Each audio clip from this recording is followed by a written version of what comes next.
మరి సౌందర్యాన్ని చర్మానికి ముఖ్యంగా పెంపొందించుకోవటానికి ఏ ఏ రూపాల్లో ఉపయోగపడుతున్న సైంటిఫిక్గా ఉందో మీకు వరుసనే ఒక 7-8 లాభాలు మీరు మీ స్కిన్ కండిషన్కి టోన్ పెంచుకోవడానికి, కలర్కి, మచ్చలు తగ్గడానికి అద్భుతంగా పనికొస్తుంది కదా.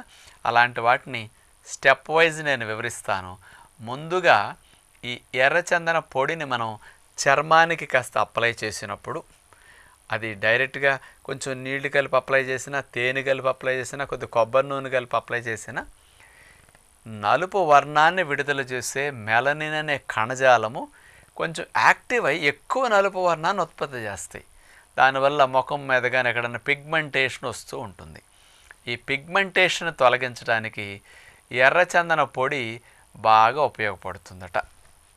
అందుకని సైంటిఫిక్గా చూసుకుంటే ఆ మెలనోసైట్స్ని బాగా ఓవర్ యాక్టివ్, హైపర్ యాక్టివ్గా పనిచేసిన వాటిని నార్మల్ కండిషన్ తీసుకొస్తాయి కాబట్టి అక్కడ నలుపును ఉత్పత్తి చేసే కణజాలం యొక్క ప్రొడక్షన్ తగ్గిస్తాయి కాబట్టి నలుపు ఆటోమేటిక్గా తగ్గడానికి అవకాశం ఉంటుందన్నమాట.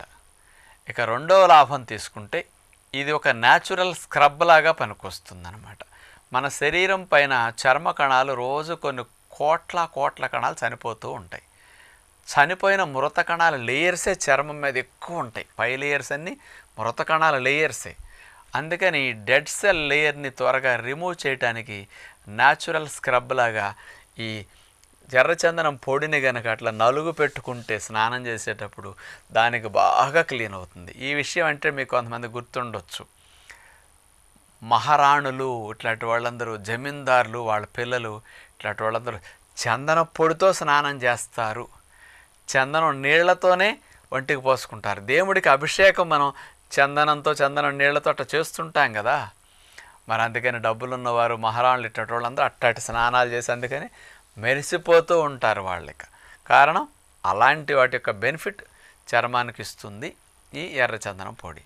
అందుకని స్కిన్ యొక్క డెడ్ సెల్ లేయర్ని రిమూవ్ చేయడానికి స్క్రబ్ లాగా కూడా వాడుకోవచ్చు.